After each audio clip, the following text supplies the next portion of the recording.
Ross Ulbricht, the martyr, the Jesus, the patron saint of libertarianism and the crypto movement. Ross Ulbricht, for those who don't know, was recently pardoned by Trump. And a lot of people have no real context or clue as to what the lore is behind Mr. Ulbricht. I am here to inform you that while yes, the man was absolutely made a somewhat of a martyr by the US government, he was used to establish a precedent to scare people away from illicit activities that the government is not cut in on, he also is not a saint. In fact, there is absolutely verifiable proof that he is not a totally innocent man, which is currently the way that he is held up, all right? His mother and a lot of his supporters, which he has a ton of supporters, they all fail to acknowledge certain realities about the case of Ross Ulbricht, okay? For those who don't know, he was Dread Pirate Roberts, the infamous founder and person who ran the Silk Road, the first dark web or illicit marketplace that accepted Bitcoin as a currency. This individual is someone who I have taken great interest in over the years. I remember there's many people who told the story of Ross as it was very easy to be sympathetic to him. It was also a very cool story because, you know, what can I say? Little 15, 16-year-old me, it's kind of exciting, just the idea of the Mr. Robot style hacker verse where this guy is like managing, he's like a kingpin of this website that's moving millions of dollars of illicit substances. There's been many shows, again, Mr. Robot being one, but also how to sell drugs online easily or fast, which is like a German show that's effectively kind of about this similar idea. There's been so many things inspired by the concept of the Silk Road.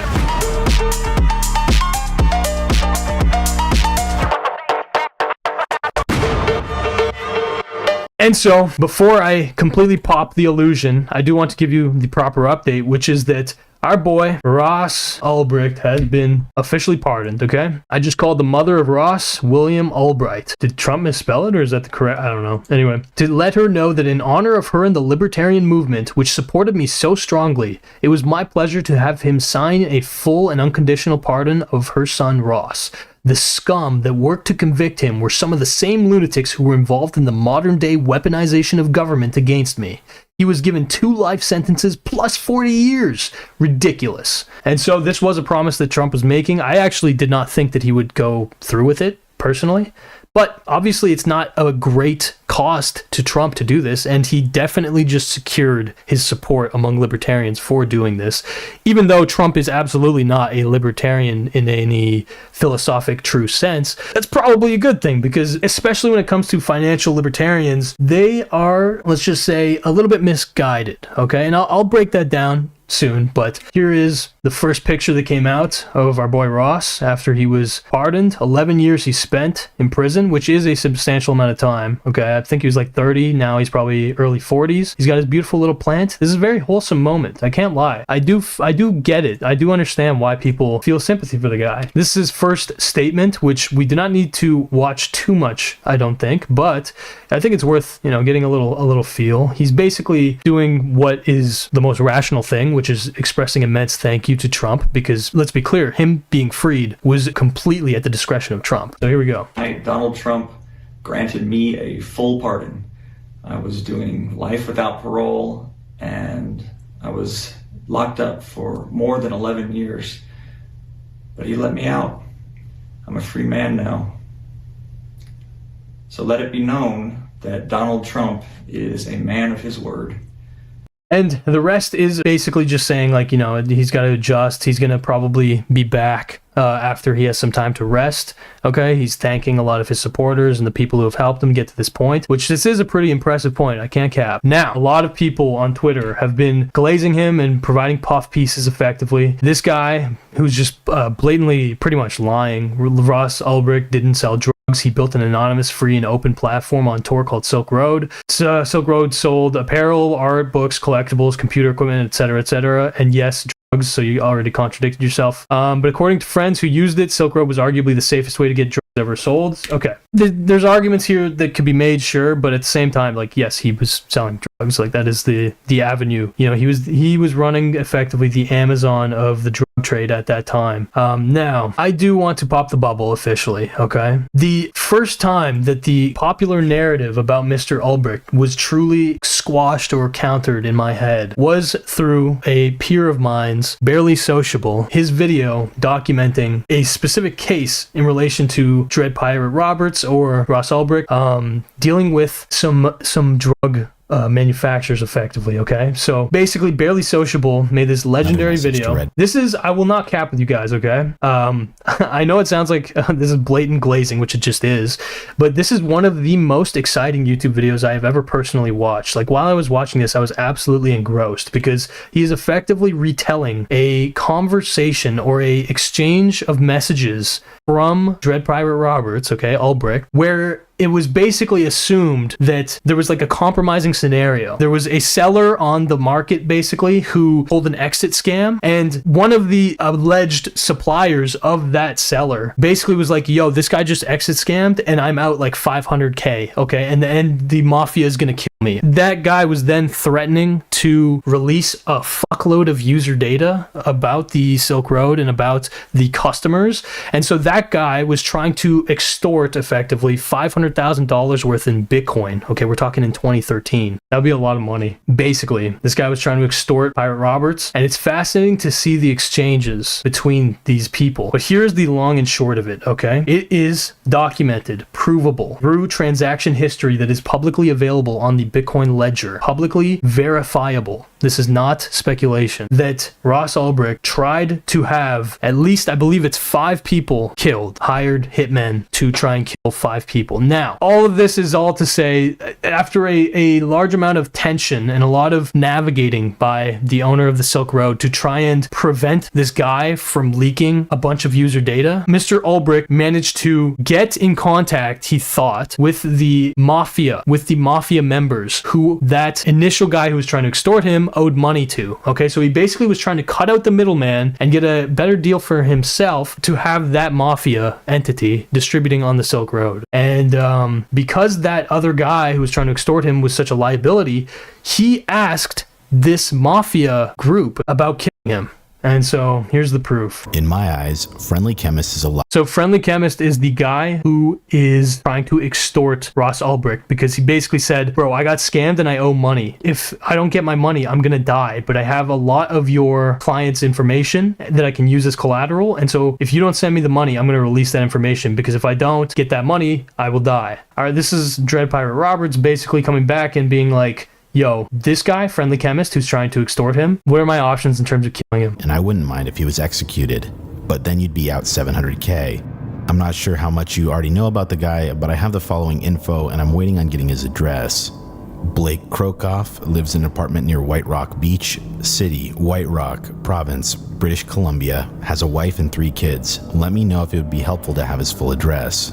So effectively, Ross is aiding these guys in kind of low-key trying to get this guy killed. I mean, it's pretty overt. He says, I wouldn't mind if he was executed. And he initially frames it, this video is so genuinely fascinating to me because it is such an evident display of power games where Ross is basically messaging between multiple parties, okay? There's the mafia who want to kill the Friendly Chemist guy, right?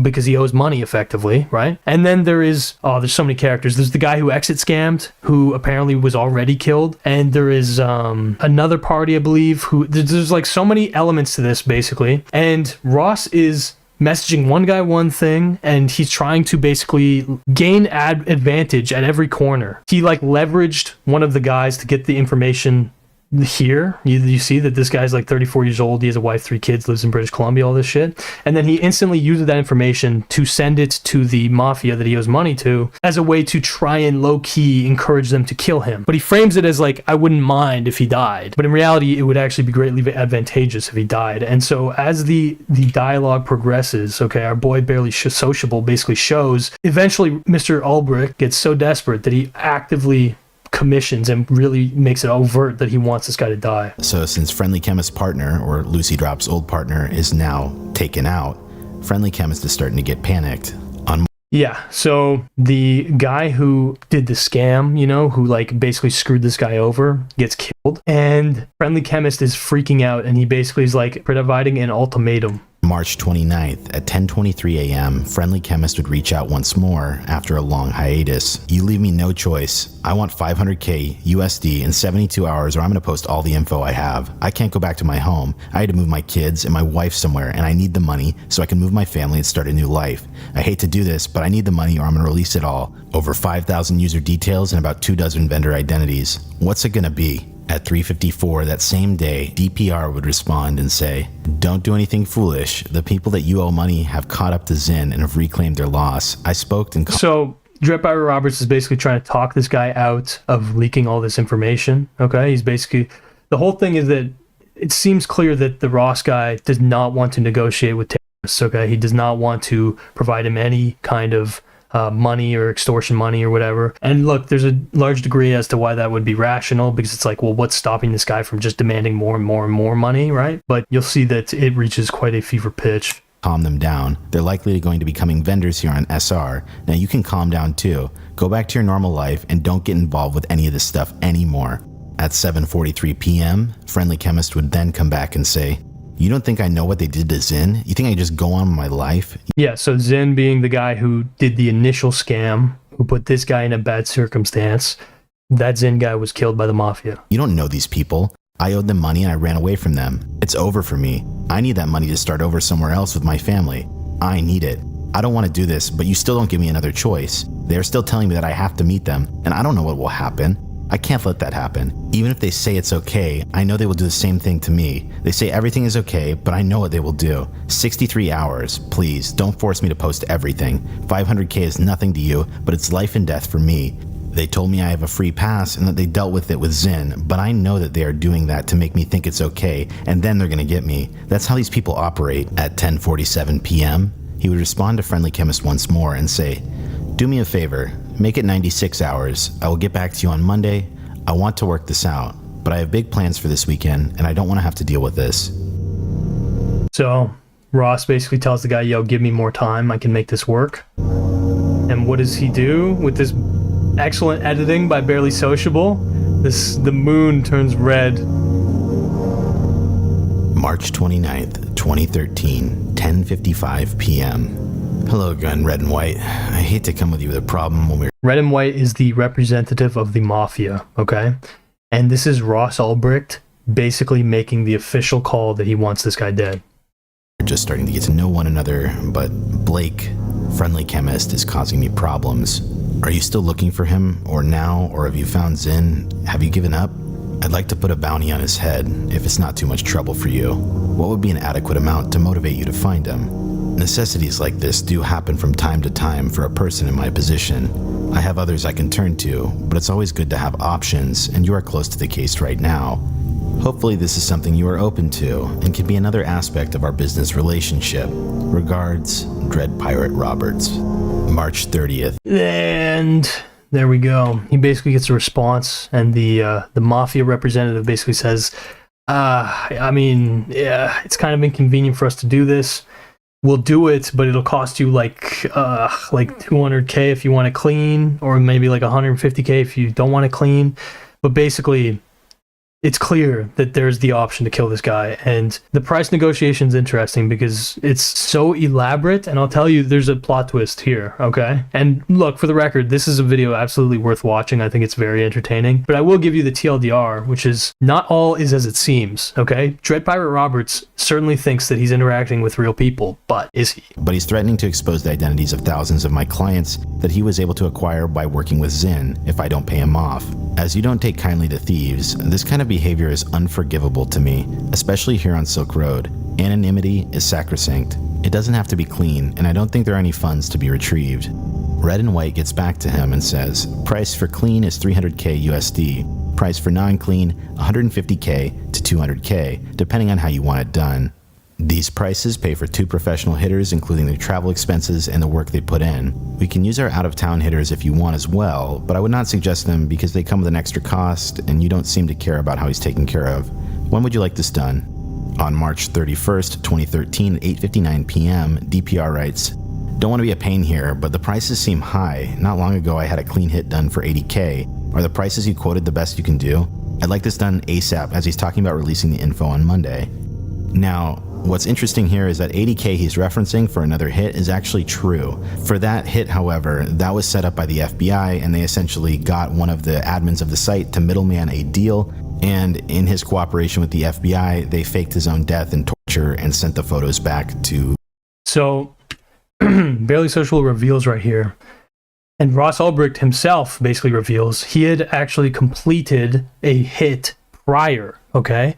But that hit that he completed was not real. He thought it was real. Ross thought that he had killed somebody, but in reality, it was actually the FBI who were faking and setting up this hit, right? So he got quoted 80K by the FBI, and this guy is basically quoting double that, if not more. And so, but there's the time constraint, right? So obviously Ross is under a lot of pressure, and it's like, who else is he going to go to orchestrate a hit on somebody other than, you know, this mafia group who actually has some incentive to kill this guy and actually like lives in Canada, right? This guy's based in Canada. Dread Pirate Roberts or Ross. Getting back to the messages, however, we can go back to what Red and White has to say. I'm sorry, we can't do that for that price. The best I can do is 150, and even that is pushing it. Since you need a rush job done, usually we would charge even more. In the interest of the business relationship to be, I could do 150, no lower. So they basically end up settling on 150, okay? And I will show you, they effectively go through with it, okay? They do the hit or whatever you'd say. They complete the hit, and Ross receives a photo of the dead guy, apparently, okay? And here is him setting up and basically almost instantly, asking for a second hit to be done after the first one. Have so much attention on them. You can find them here to a USA account. There are many other respond. Here, I'll show you it up. I paid the hitters with my own money until I found TXT up or is running himself. I also went and looked at all the possessions they seized from him. The on here, he said that no need for any of his possessions. Rest easy though. We're actually working together on this scheme. A couple lives Silk Road. Okay, wait up. Sorry. I want to show you, because this is an important detail. This is how it's very obvious and verifiable that this is real. A last-minute Bitcoin payment was sent to confirm the hit, okay? And that Bitcoin payment can be seen on the public ledger, which obviously is accessible by anybody. I'm sure you'll do a good job. Nick gets back to him a few hours later and says, "Thank you, Red and White. I've only ever commissioned one other hit, so I'm learning this market. I have no problem putting my faith in you, and I'm sure you'll do a good job. The exchange rate is about above 90 right now, so $90 a Bitcoin, so $150,000 USD is going to go 1,670 Bitcoin. If the That's crazy. market tanks in the next few days, I will send more. Here are some random numbers for the picture. Here is the transaction number for 1670 Bitcoin to this Bitcoin wallet." Bro, 1670 Bitcoin, man. Oh my god. This is $167 million. Address. Good luck and be safe. If you look up this Bitcoin transaction, it was sent on this exact same day, right around this time. If you use a wallet explorer, you can actually trace back the Bitcoins to a wallet that's labeled Silk Road. So this is impossible to fake, and under these circumstances, he did send this money. But there's a lot more to this, so sit tight. Ross ends up, he perceives that hit as being successful, and he clearly likes the professionalism that's presented by this Red and White guy, who again kind of represents a mafia. And he basically leveraged this like dire situation into actually getting a potential like good contact, you know, people who have access to hitmen, but also who have access to cheap drugs, right, to distribute on the Silk Road. So this is like a great outcome for Ross, he thinks. Now, here is him commissioning a second hit. Much attention on them. You can find them here. I am reluctant to give you a specific recommendation, but look for ones offshore on that list that will do an international wire transfer for a direct Bitcoin payment. Tony76 and Canuck were both blights on an otherwise great track record. What do you think about going after Andrew Losry? This guy has probably ripped off millions of dollars at this point from me and the rest of the Silk Road community.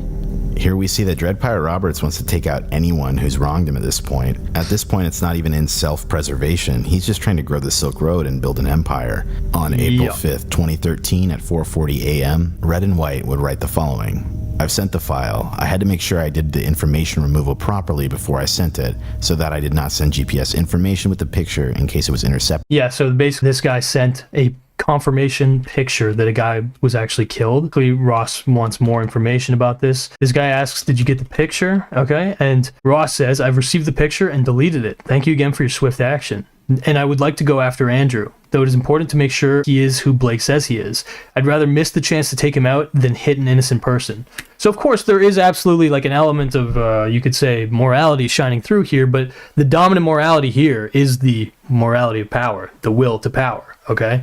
Ross Ulbricht is not a saint. He's not innocent. That's definitely not the case. But what you could say about him is that he was a victim of, I guess, wrong place, wrong time, or being set as an example. Here's the thing. At the end of the day, he was convicted, I have it written down, but let me just double check, of computer hacking, conspiracy to traffic narcotics, and money laundering, okay? He was not convicted for murder for hire, all right? They tried to kind of get him on that, but it was dropped, and it was probably, again, Barely Sociable makes the observation that the murder for hire charge was probably put up just to like smear him publicly, but here's the reality. He actually did think that he had murdered people for hire. Now, the reality that I'm going to betray here is that all of this entire segment that Barely Sociable outlines, okay, these messages that are so fascinating and exciting in a way to read, it's all an elaborate fucking ruse. Dread Pirate Roberts was actually scammed by one of his top sellers, effectively, into believing this whole elaborate scheme, okay, and these, like, you know, people that were going to do damage to his business,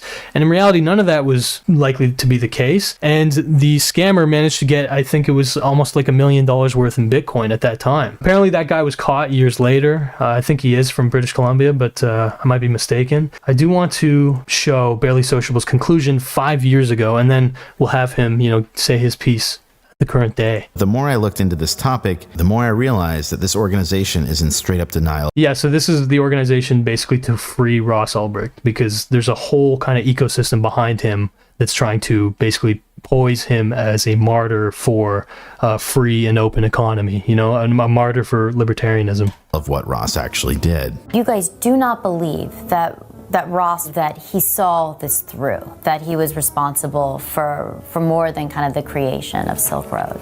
Correct. Not for a minute. They say they've traced lots of money back to Ross. What do you think Ross's role was? I have no idea. I'd like to see the evidence. Bought and sold. I mean, what do you think should be a punishment for him, if any? We would like to see Ross acquitted on all charges. To clarify, Which is what ended up happening. I personally don't have much of a problem with Ross creating something like the Silk Road. Just because the Silk Road went down, it will never stop other marketplaces from popping up and doing the exact same thing until some laws change. If there's something we've learned from Prohibition, supply will always meet demand. Where I personally draw the line with all of this, however, is when Dread Pirate Roberts attempted violence. In Ross's mind, the people he was ordering hits on were absolutely real people. So that's the ironic part, is that there was, I believe, 5 or 6 people that we have verification he tried to kill. But in each case, it was either a scam or it was the FBI coordinating it. So nobody was actually killed. And that's why I believe the murder for hire charges didn't really stick, because it's like, okay, well, nobody died. You know what I mean? Anyway. And when he received those photos to confirm what he had done from Red and White, he still continued to do it. It was literally only a matter of time before the guy got his hands on a real hitman, and he would have had an unlimited supply of money to potentially take out anyone he wanted. To this day, some people say because Ross Ulbricht was never charged with violence, therefore he could have never been violent. This is a logical fallacy. By that same logic, you could say that O.J. Simpson is innocent. Facts. Okay. It was at this point that Barely Sociable himself came onto my stream and gave his take on Ross Ulbricht's recent pardon. If you'd like to see that full interview, it is currently available on my Patreon. And yeah, if you like the hoodie that I was wearing during this, it's only available at gokamerch.com. Until next time, give your mother a hug.